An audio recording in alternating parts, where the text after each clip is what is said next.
lire ensemble dans l'évangile de Matthieu, au chapitre 22. Début de lecture au verset 15. Alors les pharisiens allèrent se consulter sur les moyens de surprendre Jésus par ses propres paroles. Ils envoyèrent auprès de lui leurs disciples, avec les Hérodiens, qui dirent, « Maître, nous savons que tu es vrai et que tu enseignes la voie de Dieu selon la vérité, sans t'inquiéter de personne, car tu ne regardes pas à l'apparence des hommes. Dis-nous donc ce qu'il t'en semble. Est-il permis ou non de payer le tribut à César? » Jésus, connaissant leur méchanceté, répondit, « Pourquoi me tentez-vous, hypocrite? Montrez-moi la monnaie avec laquelle on paie le tribut. » Et ils lui présentèrent un denier. Il leur demanda, « De qui porte-t-il l'effigie et l'inscription? » « De César, lui répondirent-ils. Alors il leur dit, « Rendez donc à César ce qui est à César, et à Dieu ce qui est à Dieu. » Étonnés de ce qu'ils entendaient, ils le quittèrent et s'en allèrent. Le même jour, les Sadducéens, qui disent qu'il n'y a point de résurrection, vinrent auprès de Jésus et lui posèrent cette question. « Maître, Moïse a dit, si quelqu'un meurt sans enfant, son frère épousera sa veuve et suscitera une postérité à son frère. Or, il y avait parmi nous 7 frères. Le premier se maria et mourut. Et, comme il n'avait pas d'enfant, il laissa sa femme à son frère.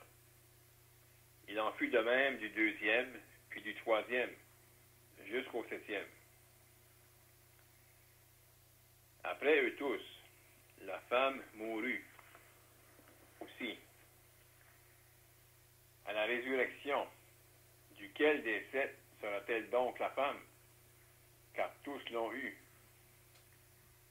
Jésus leur répondit, « Vous êtes dans l'erreur, parce que vous ne comprenez ni les Écritures, ni la puissance de Dieu.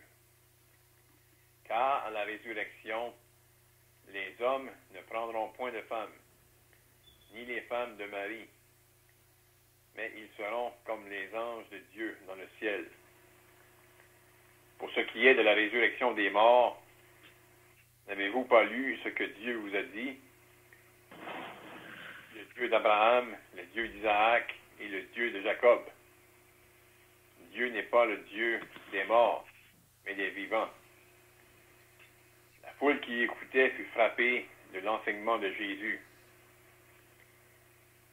Les pharisiens, ayant appris qu'il avait réduit au silence les Sadducéens, se rassemblèrent. Et l'un d'eux, docteur de la loi, lui posa cette question pour l'éprouver. « Maître, quel est le plus grand commandement de la loi? » Jésus lui répondit, « Tu aimeras le Seigneur ton Dieu de tout ton cœur, de toute ton âme et de toute ta pensée. C'est là le premier et le plus grand des commandements. Et voici le second qui lui est semblable. Tu aimeras ton prochain comme toi-même. De ces 2 commandements dépendent toute la loi et les prophètes. » Comme les pharisiens étaient assemblés, Jésus les interrogea en disant, « Que pensez-vous du Christ? De qui est-il le fils? » Ils lui répondirent, « De David. » Et Jésus leur dit, « Comment donc David, animé par l'Esprit, l'appelle-t-il Seigneur, lorsqu'il dit, « Le Seigneur a dit à mon Seigneur, Assieds-toi à ma droite, jusqu'à ce que je fasse de tes ennemis ton marchepied. Si donc David l'appelle Seigneur, comment est-il son fils? Nul ne put lui répondre un mot. Et, depuis ce jour, personne n'osa plus lui proposer de questions. Le Seigneur va bénir la lecture de ces Saintes Écritures. Donc ici, on s'approche, plus on avance dans l'Évangile de Matthieu, rendu à ce point-ci, on s'approche du moment où le Seigneur va être crucifié.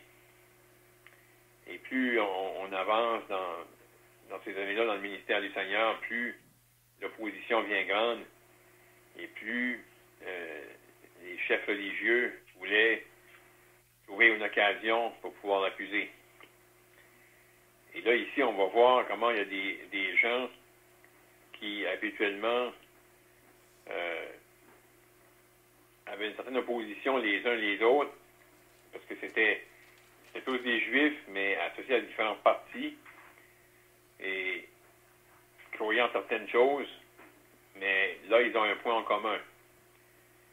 Ils veulent se débarrasser du Seigneur. Ils veulent trouver une occasion pour pouvoir l'accuser. Donc, ils vont venir à lui, et là, ils vont lui demander s'il est permis ou non de payer le tribut à César.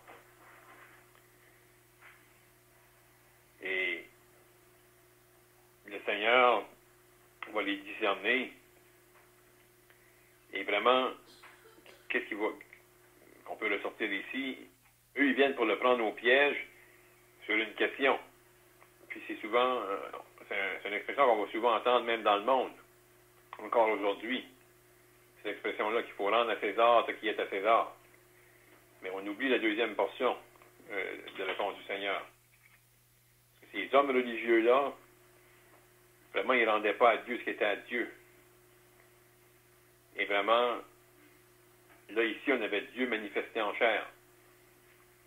Et ces gens-là auraient dû venir à la repentance et donner gloire au Seigneur. Mais vraiment, ils s'opposaient à lui. Et là, pour le tendre au piège, il pose la question si c'est permis ou non de payer le tribut à César. Comme on vient de dire, le Seigneur va leur demander une pièce de monnaie. Il va dire de rendre à César ce qui est à César et à Dieu ce qui est à Dieu. Ça nous dit que ces gens-là ont été étonnés pour ce qu'ils entendaient. On pense que ces gens-là, les Hérodiens, c'était des gens qui étaient associés d'une certaine manière à Hérode et à la famille d'Hérode. Peut-être qu'il pouvait, le fait qu'il appuyait Hérode, il y avait peut-être une certaine, il recevait peut-être quelque chose, une certaine faveur pour ça. Puis Hérode est associé à l'Empire romain. Donc c'était hypocrite. Eux, ils payaient le tribut, mais il a voulu peut-être entendre de la bouche du Seigneur qu'il ne faut pas le payer. Puis on voit plus tard même quand ils vont venir pour l'accuser, l'amener devant Pilate, c'est ça qu'ils vont dire. Ils vont dire que le Seigneur enseignait, il empêchait de payer le tribut à César. C'était pas vrai. Il avait dit justement, il faut donner à César ce qui est à César et à Dieu ce qui est à Dieu. Mais là, eux vont être mis au silence. Ils vont s'en retourner étonnés de la réponse du Seigneur. Là, il y a des Sadducéens, un autre groupe qui va venir. Puis eux, ils croyaient certaines choses des Saintes Écritures, mais il y a certaines choses qu'ils ne croyaient pas. Puis eux, ils avaient quand même quelque chose de bon. Ils rejetaient ce qu'ils appelaient la loi orale, qui était transmise de bouche à bouche, puis souvent, vraiment, c'était comme d'autres révélations, c'était des choses ajoutées à la loi, c'était pas la loi écrite. Les pharisiens acceptaient toute la tradition des hommes, qui avait été transmise oralement, les Sadducéens n'acceptaient pas ça, eux autres. Mais ils ne croyaient pas dans les anges, ils ne croyaient pas dans la résurrection. Là, ils viennent, ils viennent aussi là en hypocrite, puis ils vont citer Moïse, ils vont citer la loi. Ils sont encore là pour prendre le Seigneur dans ses paroles. Le Seigneur va leur dire, après avoir entendu leur histoire, dire que vous ne comprenez ni les Écritures, ni la puissance de Dieu. Et ces gens-là vont être mis au silence, vont s'en retourner. De nouveau, les pharisiens reviennent en force. Ils voient que les Sadducéens ont été mis au silence. Le docteur de la loi va encore questionner le Seigneur. Encore possible de le prendre dans ses paroles. Puis là, le Seigneur va lui répondre clairement. Et vraiment, le Seigneur pouvait résumer toute la loi dans 2 commandements. Le docteur de la loi qui, lui, il avait étudié la loi, sûrement il était étonné de la réponse du Seigneur. Là, ensuite, le Seigneur va leur poser une question à eux. Eux ne pourront pas répondre. Parce que vraiment, on voulait prendre en piège le Seigneur par ses paroles. Mais vraiment, eux, ils étaient dans l'incrédulité.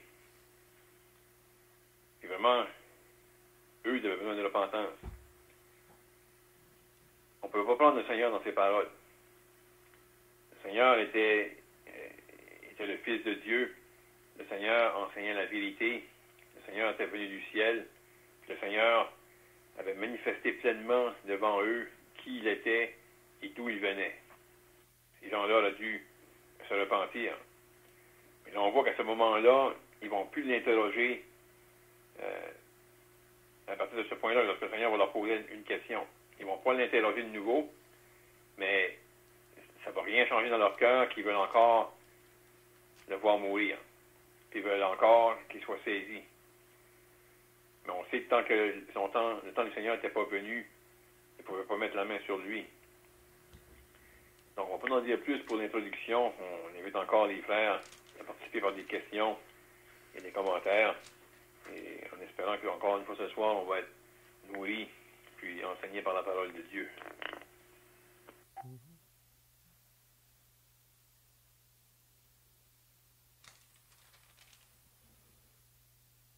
Donc, ce qu'on avait vu dans les semaines passées concernant les 3 paraboles que Jésus avait mentionnées, là, puis c'était dans le but de parler à ces dirigeants de la nation, ces chefs religieux. Mais on voit ce soir au verset 15, après que Jésus les a parlé de ces paraboles-là, là, ils ont reconnu vraiment. C'est ça qu'on avait lu au verset 45 du chapitre 21, là. Après avoir entendu ces paraboles, les principaux sacrificateurs et les pharisiens comprirent que c'était d'eux que Jésus parlait. Donc, ils comprenaient bien que Jésus a dit ces paraboles-là pour indiquer qui il était vraiment. Puis on avait vu au verset 46, et c'est là qu'il cherchait à se saisir de lui. Donc, on peut dire ici, là, c'est vraiment le niveau le plus haut là, qu'ils vont décharger, si on peut dire, sur le Seigneur, là, dans le but de le faire mourir. Donc, le verset 15, les pharisiens vont se consulter ensemble. Donc, comme notre frère l'a dit tout à l'heure, ça ici, on est rendu à la dernière semaine du ministère de Jésus sur la terre. Donc, c'est dans quelques jours, le Seigneur va être arrêté. Donc, tous ces hommes-là qui refusent vraiment d'accepter ce que Dieu dit à propos des autres, là, puis on sait que c'est vraiment l'orgueil, vraiment. Ils préfèrent la gloire des hommes plutôt que la gloire de Dieu. Puis ce qu'ils veulent garder, vraiment, ils veulent garder le peuple à eux. Mais ils voient que beaucoup du peuple se tourne vers Jésus, puis c'est ça qu'ils ne veulent pas. Donc, ils vont se consulter sur des moyens, c'est bien clair ce qu'il dit, c'est là. Sur des moyens de surprendre Jésus par ses propres paroles. Donc, s'ils pourrions trouver quelque chose que Jésus pourrait dire pour pouvoir l'accuser. Comme le frère a dit au début, on voit que la plupart de ces chefs-là, là, même avec les Hérodiens qui étaient souvent ennemis un l'autre, mais là, ils vont se mettre ensemble, tout ensemble, pour essayer de trouver des sujets pour accuser le Seigneur Jésus. Donc, ils viennent à lui, ils ne sont pas honnêtes. Mais Jésus, lui, c'est celui qui connaît tout. Il connaît les pensées de ces hommes-là. C'est pour ça qu'il dit par la suite hypocrite, vraiment. Parce qu'ils viennent à lui, on dirait que quand ils viennent, comme le verset 16, là, il dit, ils envoyèrent auprès de lui leurs disciples, donc les disciples des pharisiens, avec les Hérodiens qui dirent Maître. Donc on dirait les paroles qu'ils disent ici. C'est vrai d'un sens, qu'est-ce qu'ils disent, mais ils ne le disent pas eux autres sincèrement. Ils sont vraiment des hypocrites. Ils veulent simplement essayer de flatter, si on peut dire, le Seigneur. Maître, nous savons que tu es vrai et que tu enseignes la voie de Dieu selon la vérité. Donc, ils disent quelque chose de vrai ici. Mais c'est triste qu'eux ne croient pas. Ils disent que Jésus dit les choses vraies, mais ils ne croient pas à Jésus. Oui? Sans t'inquiéter de personne, quand tu ne regardes pas à l'apparence des hommes. Donc, ça, c'est vrai aussi. Le Seigneur faisait aucune exception. Quand c'était le temps de dire la vérité, il le disait. Que ce soit un homme en autorité ou un simple homme, il ne faisait pas de différence, hein? Pas de favoritisme. Donc, probablement que les frères ont d'autres pensées là.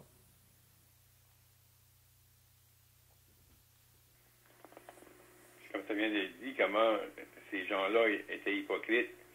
C'est subtil comment est-ce qu'ils vont poser la question au Seigneur, mais ils vont lui dire, dis-nous donc, il ne dit pas au Seigneur comme, dis-nous qu'est-ce qu'il faudrait faire, mais dis-nous ce qu'il t'ensemble.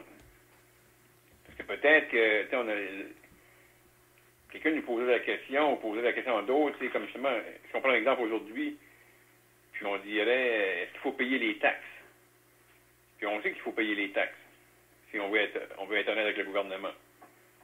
Mais peut-être quelqu'un nous posait la question, ou à quelqu'un d'autre, puis dire vraiment, qu'est-ce que tu en penses? Puis là, quelqu'un pourrait peut-être dire, mais finalement, oui, il faut les payer, mais vraiment, le gouvernement a vu de nous autres, puis on ne devrait pas les payer. Même si on sait qu'il faut les payer. Mais il pose la question au Seigneur, que t'ensemble? Ils veulent vraiment commencer à savoir la pensée du Seigneur, puis ils espéraient que le Seigneur allait dire quelque chose que justement qu'il ne fallait pas le faire. Il fallait pouvoir l'accuser. Puis peut-être même qu'eux n'étaient pas d'accord de le payer, puis il libère César. Mais là, il avait mis pour sortir des paroles de la bouche du Seigneur pour pouvoir aller puis l'accuser. Mais c'est impossible de trouver des fausses paroles dans la bouche du Seigneur. Mm-hmm.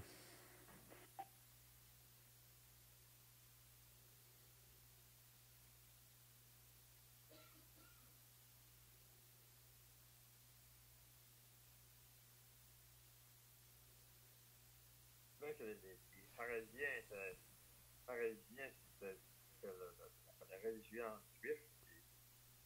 Ils se sentaient conseillés de prendre, comme je l'ai dit, de prendre Jésus par la rue, pour passer, pouvoir l'accuser. Donc, chapitre verset 16, il dit, ils envoyaient auprès de lui leurs disciples avec des Hérodiens. Et les disciples qui disent là, c'est pas vraiment des disciples du Seigneur. Probablement, ça a dû être des hommes avec les Hérodiens. Il y avait des hommes. Je ne pense pas que c'est les vrais disciples, comme une personne qui est sauvée, qui devient un disciple du Seigneur. Hein? Vous en pensez? Oui, c'est ça. Il nous dit que c'était les disciples des pharisiens. Ils étaient vraiment des disciples des pharisiens. Et donc, c'est pour ça que les pharisiens les envoient. Ils envoient leurs disciples. Parce que les pharisiens avaient les disciples aussi. Hein? C'était des enseignants, les pharisiens, les docteurs de la loi. Donc, ils étaient appelés des maîtres. Donc, ils avaient des disciples sous eux autres, là. Donc, c'est eux qui envoient, là.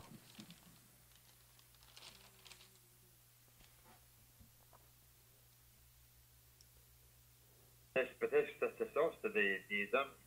affailant des disciples.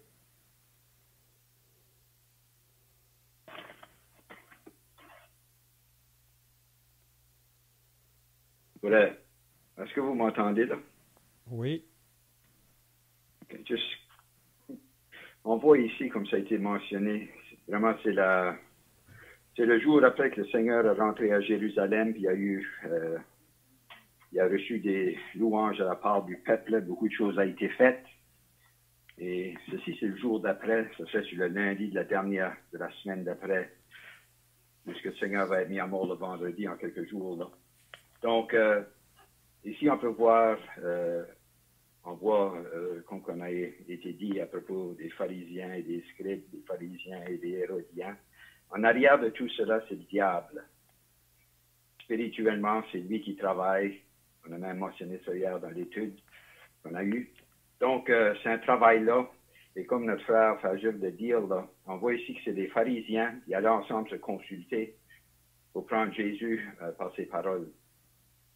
Donc, les pharisiens laissent en arrière, pour ainsi dire, les gros, et on voit les disciples, les pharisiens avec les mêmes pensées, mais avec les hérodiens. Et c'est les hérodiens ici qui présentent le problème au Seigneur Jésus concernant ce qui doit être payé. Parce que ça, c'était leur intérêt, ça, c'était les choses que Dieu connaissait. Donc, ils essayent de le trébucher avec ça ici. Ensuite, on va voir les Sadducéens qui viennent par la suite, et comme on a vu, les pharisiens après viennent, une fois que les Sadducéens ont été arrêtés par le Seigneur dans sa sagesse. Donc, c'est intéressant juste à voir juste la manière que ça se déroule ici, et toujours garder en tête que le diable n'est pas content, il va utiliser tous ses moyens afin d'arrêter le Seigneur Jésus et de le faire trébucher. Mais comme on a entendu, cela est impossible lorsque ça vient à sa parole, parce que tout ce qu'il dit est vrai et la vérité va confondre toute attaque et tout mensonge.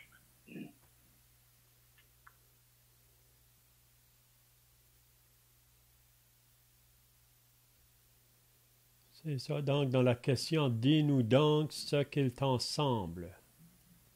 Est-il permis ou non de payer le tribut à César? Donc, la raison qu'ils posent ça, parce qu'ils avaient en arrière de leur pensée là, quelque chose. Donc, si Jésus va dire non, donc ils vont rapporter ça, si on peut dire, à César. Donc, Jésus a été en danger, là, parce qu'il a été au contraire de ce que César demandait de faire. Puis on sait que les Juifs, surtout le peuple d'Israël, surtout ces chefs religieux-là, étaient beaucoup attachés à l'argent.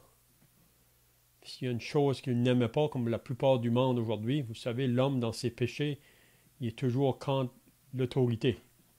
Et on entend ça partout, même encore aujourd'hui.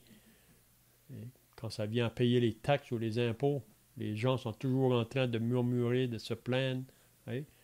Mais ici, c'est la même pensée, vraiment. Ces chefs religieux-là, ils n'aiment pas trop de payer les taxes. Donc, ils pensent que le Seigneur, lui, va penser comme eux autres. Parce que, comme je dis, l'homme dans ses péchés n'a pas les pensées de Dieu.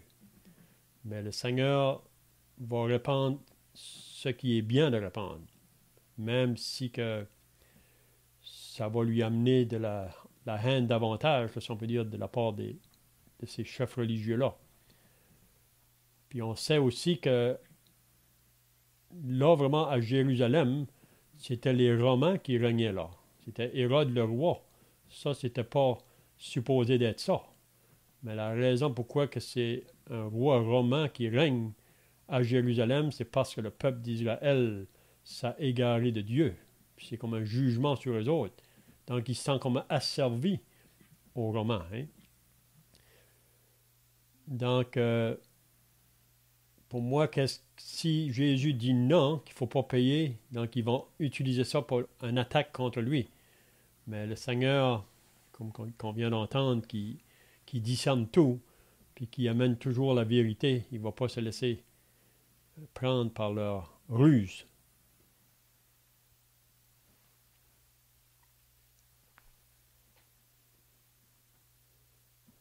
Donc Jésus les appelle les hypocrites au verset 18. Jésus, connaissant leur méchanceté, répondit, pourquoi me tentez-vous, hypocrites? Puis quand on va arriver au chapitre 23, là, à 8 reprises, il va dire malheur à vous, pharisiens, hypocrites. Il va mentionner ça à plusieurs reprises. Ces gens-là ne sont pas vrais. Puis eux, ils ne sont pas vrais. Eux veulent se débarrasser du Seigneur Jésus, mais ils veulent empêcher les autres qui voudraient s'intéresser. C'est ça qui est triste dans tout ça. Quand quelqu'un rejette le Seigneur, mais il veut entraîner les autres avec lui. Mais on sait que c'est le diable vraiment qui est en arrière de tout ça, là. Pourquoi me tentez-vous, hypocrite?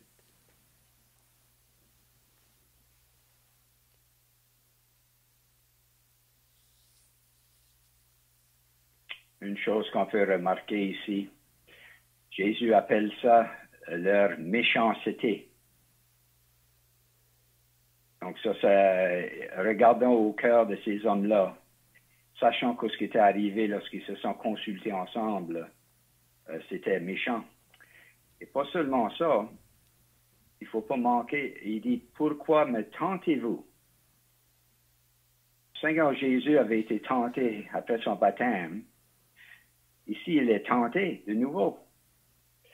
Le diable ne change jamais dans ses tactiques. Ça commence avec la tentation. Et ici, ces hommes viennent avec cette question-là. Ils tentent le Seigneur pour essayer de le trébucher dans ses paroles et ce qu'il allait dire. Donc, c'est intéressant à noter. Et on sait que le Seigneur Jésus n'a jamais péché, ne pouvait pas pécher. Le péché n'avait aucun effet sur lui. Il le discernait même d'avance, les ayant appelés le méchant. Donc, la tentation, ça, c'est le moyen que le diable utilise afin de pouvoir amener à quelqu'un à pécher. Et puis on voit que l'homme ne change pas. Même aujourd'hui, quand on va avec le message de l'Évangile, c'est toujours bien de demander au Seigneur de nous donner le discernement avec les gens que nous parlons avec. Parce que parfois, on discerne qu'il y a des personnes, on dirait qu'à la surface, ils sont un peu comme ces gens ici, on dirait qu'ils viennent, puis ils disent des bonnes choses, on vu des chrétiens, ça serait bien si tout le monde serait comme vous autres, mais dans le fond, vraiment, ils ne sont pas honnêtes, ils ne sont pas sincères. Essayant aussi de nous faire dire des choses qui pourraient nous accuser.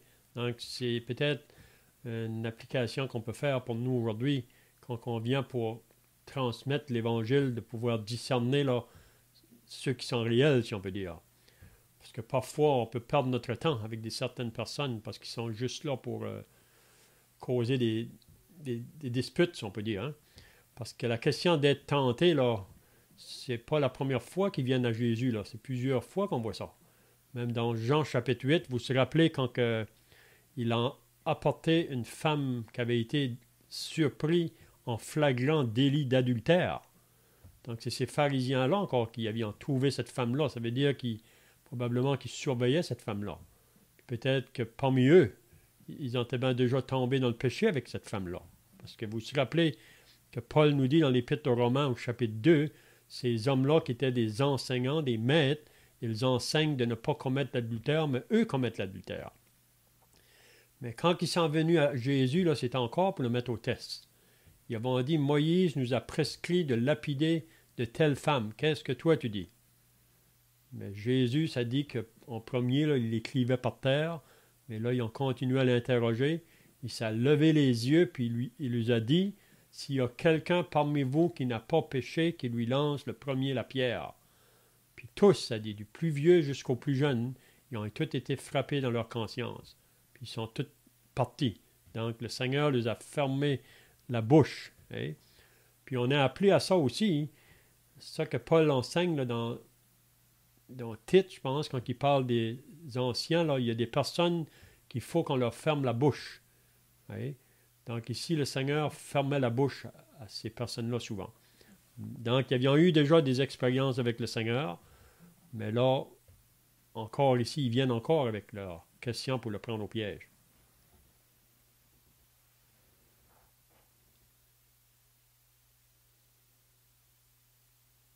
Ici, on voit les pharisiens qui envoient quelqu'un. Je pense qu'ils se pensaient trop importants pour aller eux autres mêmes pour voir le Seigneur. Mais au chapitre 23, là, le Seigneur les touche dans leur cœur. Il dit toutes ces choses. Donc, on voit que dans leur pensée, je pense que c'était arrêté pour eux autres de condamner le Seigneur parce qu'ils voulaient le prendre pour toutes sortes de ruses pour trouver un motif pour condamner le Seigneur.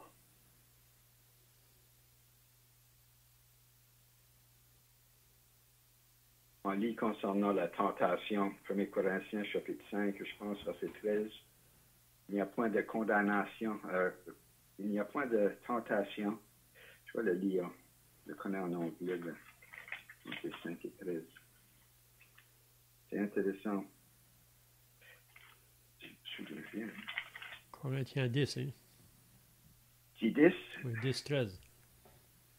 C'est 13, hein? Mm-hmm. 10, 13? Oui. OK, 10, 13, c'est ça. Yeah. Aucune tentation ne vous est survenue qui ait été humaine. Et Dieu qui est fidèle ne permettra pas que vous soyez tentés au-delà de vos forces. Avec la tentation, il préparera aussi le moyen d'en sortir afin que vous puissiez la supporter. Ici, on a un bon exemple de cela. La tentation vient auprès du Seigneur. Et le Seigneur, à cause de sa sagesse, de sa connaissance, c'est bien facile à s'en sortir.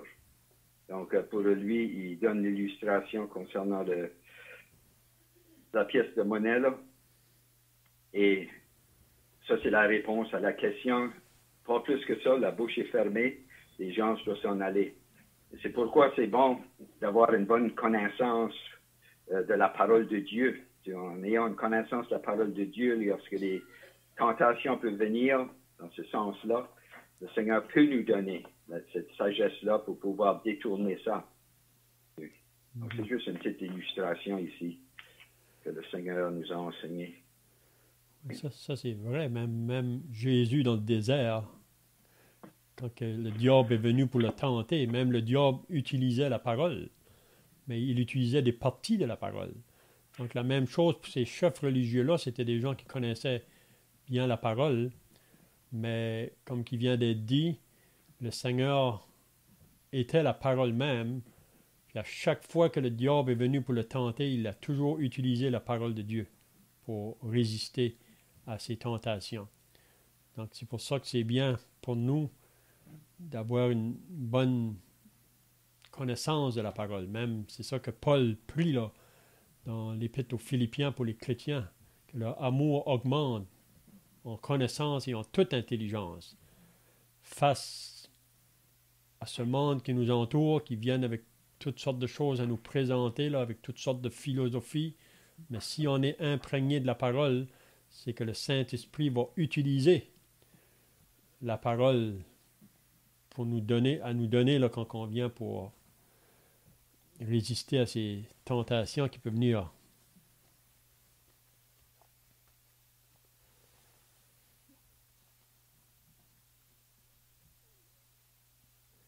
Et le moyen simple à s'échapper de la tentation, si on a seulement besoin de se souvenir de ceci, c'est de dire non. Ça peut appliquer à beaucoup de situations. Mm-hmm.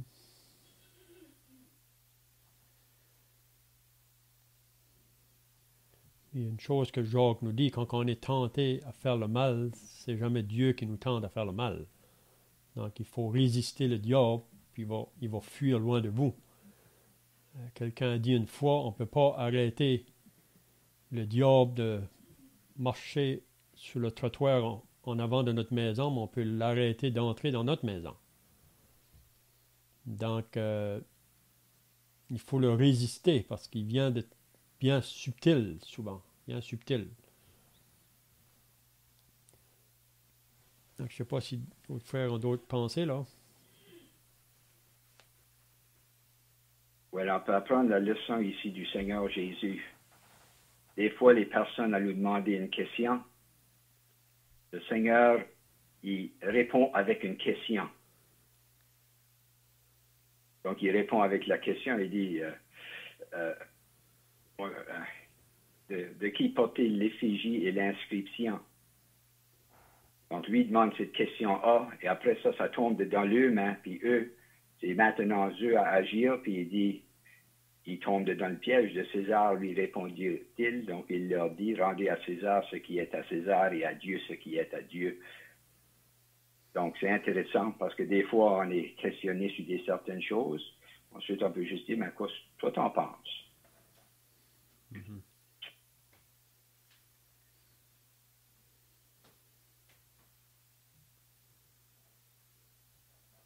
Donc, Romains 13, l'apôtre Paul nous enseigne aussi qu'on doit être soumis aux autorités. Il y a 5 formes de soumission dans le Nouveau Testament dans lesquelles on devrait se soumettre. Puis une de ces formes-là, c'est les autorités. Le seul temps qu'on ne doit pas se soumettre, c'est si on nous demandait de faire quelque chose qui est contraire à la parole de Dieu. Là, on n'est pas porté, on ne devrait pas se soumettre. Comme les apôtres, au début des actes, là, ils voulaient les arrêter de parler de Jésus et de la résurrection, même qu'ils les ont menacés. Donc, c'était vraiment une autorité là, qui s'imposait à eux, mais eux autres ont dit, jugez-en vous-même s'il faut obéir à Dieu plutôt qu'aux hommes. Nous, on va obéir à Dieu.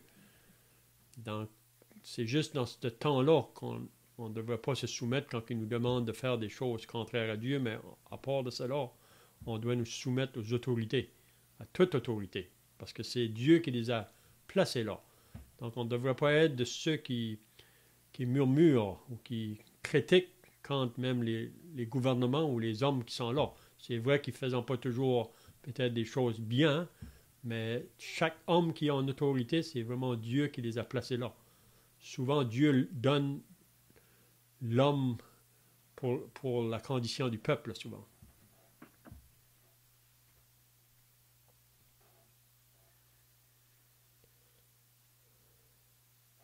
Donc, ça s'applique bien pour le temps qu'on vit présentement avec la situation du COVID. Mm-hmm. Mm-hmm. Ben, je vois que le temps est passé, donc probablement qu'on pourra prendre la semaine prochaine concernant les Sadducéens, maintenant qu'ils vont venir aussi pour prendre le Seigneur au piège. Donc, à moins que les frères ont d'autres choses à ajouter, là. Sinon, on peut terminer par la prière.